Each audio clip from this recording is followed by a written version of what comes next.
काही नाही, ती कसली ते वाटलं.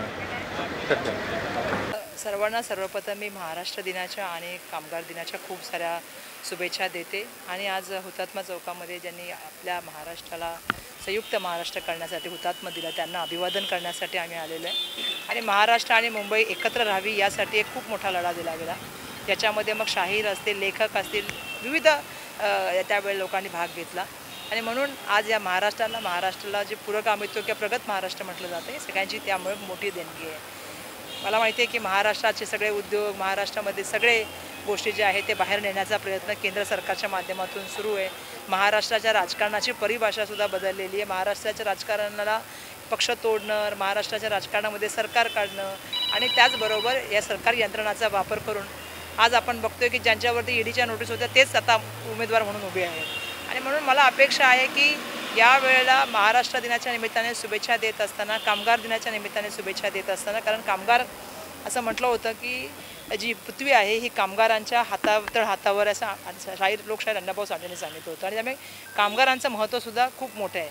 मुंबईमध्ये तर असं आहे की मुंबईमध्ये प्रत्येक माणूस हा जो आहे तो मुंबईच्या टॅक्समध्ये म्हणजे भागीदारी घेत असतो. आपल्या कष्टाच्या घामाच्या पैशातून ते टॅक्स भरत असतो.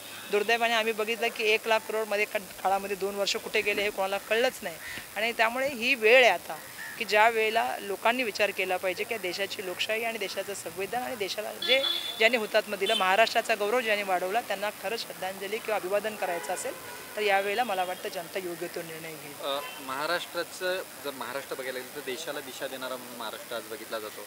काल पंतप्रधान नरेंद्र मोदींचं वक्तव्य असेल किंवा ज्या पद्धतीनं आता या निवडणुकांमध्ये महाराष्ट्राच्या राजकारण्यांची ज्या पद्धतीनं भाषा घसरते, कुठेतरी हा स्तर घसरत चालला असं वाटतं? नक्कीच मी तुम्हाला सांगते, कारण याचं कारण असं आहे की हे स्तर कोणी घसरवले.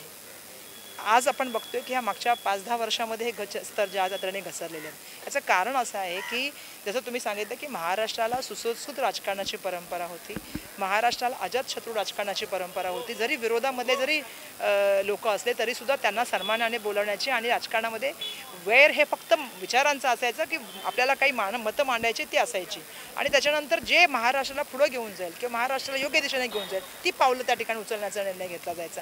परंतु दुर्दैवाने आज पक्षीय राजकारणामध्ये 2-2 पक्ष फोडण्याचं काम झालं.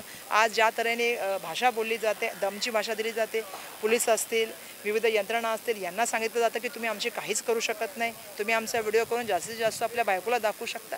पोलीस स्टेशनमध्ये गोळीबार होत असेल तर ही राजकारणाची परिभाषा दिवसेंदिवस जी खाली करण्याचं काम केलेलं आहे. कारण ही झालेली आहे 10 वर्षापासून जी सत्ता आमच्याकडे आहे, आम्ही काही करू शकतो, ही जी भावना काही लोकांमध्ये निर्माण झालेली आहे ना, ती भावना हे करण्याचं काम व्हायला पाहिजे अशी मला अपेक्षा आहे. म्हणून महाराष्ट्राच्या सुसंस्कृत राजकारणासाठी आणि महाराष्ट्राच्या पुरोगामी आणि प्रगत राजकारणासाठी यावेळेला मला असं वाटतं की लोकांनी योग्य तो निर्णय घ्यावा आणि योग्य त्या उमेदवाराला निवडून द्यावं. थँक्यू.